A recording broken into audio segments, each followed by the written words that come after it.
નમસ્કાર દર્શક મિત્રો, હું જયશ્રી પરીખ આમોદ તુફાન ન્યૂઝમાં આપની સાથે. તો જુઓ આજના વિશેષ સમાચાર. આમોદ નગરપાલિકા વિસ્તારના વોર્ડ નંબર 1માં દુર્ગંધ મારતી ઉભરાતી ગટરથી સ્થાનિકો ત્રાહિમામ. નગરજનોના પ્રશ્નો ઉકેલવા માટે મુખ્ય અધિકારી નિષ્ફળ. વારંવાર લેખિત મૌખિક રજૂઆતો અને ઘણીવાર હલ્લાબોલ પર કરવામાં આવ્યા, તેમ છતાં પણ જાડી ચામડી ધરાવતી નગરપાલિકાથી કાયમી ધોરણે માટે ઉભરાતી ગટરનું નિરાકરણ ન આવ્યું. ભાજપ હાય હાય, નગરપાલિકા પ્રમુખ હાય હાય, ચીફ ઓફિસર હાય હાય ના સૂત્રોચ્ચાર પણ સ્થાનિક જનતા દ્વારા બોલવામાં આવ્યા. કેન્દ્ર સરકાર અને રાજ્ય સરકાર દ્વારા સ્વચ્છતા માટે લાખો કરોડો રૂપિયાની ગ્રાન્ટની આમોદ નગરપાલિકામાં ફાળવણી કરવામાં આવે છે, તેમ છતાં પણ આમોદ નગરપાલિકા નગરજનોને પાયાની સુવિધા આપવામાં તદ્દન નિષ્ફળ. આમોદ આરોગ્ય કેન્દ્રમાં કેશ રજિસ્ટર જોવામાં આવે તો પુરસા રોડ, નવીનગરી ઘણા બાળકોને, વૃદ્ધ મહિલાઓ સહિત અનેક લોકો મેલેરિયા અને ટાઇફોઇડ જેવી અનેક બીમારીઓથી પીડાય છે એ ખબર પડે તેવા આક્ષેપ મહિલાઓ દ્વારા લગાડવામાં આવ્યા હતા.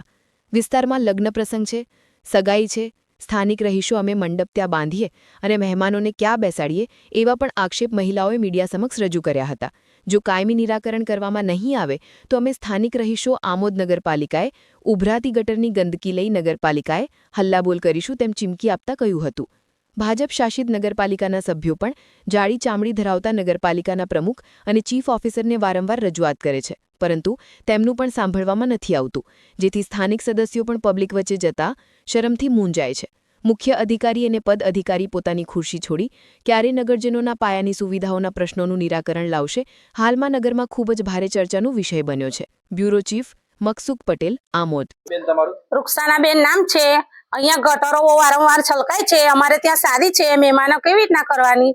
મહેમાનોને બેસાડવાના બી કઈ. હવે તો અમે છે ને ગટરોનું પાણી ડોલો ભરીને નગરપાલિકામાં જઈશું એરવા. સારું, તમારે શું કરવાનું છે? આનું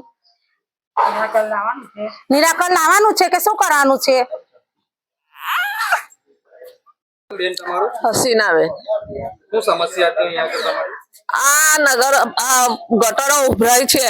અમે બીમાર થઈ ગયા. અમારે 2 મહિનાથી ટાઇફોઇડ થઈ ગયો છે, તે મટતો નથી. મારા છોકરા બીમાર છે અને આ લોકોને અમે 2 વર્ષથી રજૂઆત કરીએ તે આવીને જોઈને નાહી જાય છે, પણ કોઈ અહીં આગળ એનું નિવારણ લાવતા નથી. તો અમે ગંદકીમાં અમારી બીમારી અમે પૈસા કઈથી લાવીએ? તો દવા કરાવીએ. કેટલી અમે દવાખાને દવા કરાવીએ. આ લોકો કઈ કરવા માંગતા નથી ને કોઈ જોવા આવતા નથી. સમસ્યા હતી અહીંયા? આ ગટર હોય છે, કેટલા ટાઈમથી આવું જ રહે છે ને આ લોકોને બોલાવીએ છે તો આવતા નથી. વારંવાર એ લોકોને છોકરાઓ બીમાર બી થાય છે.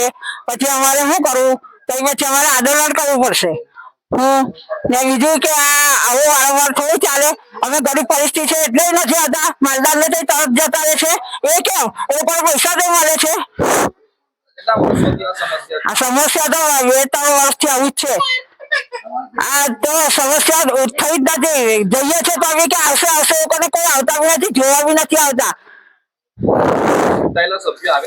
ના, એ પાણી ખાલી કહીએ પીવાનું પાણી તારે આવાજી જોવા આવે, બાકી ગટરો કહીએ છે તો આવતા જ નથી.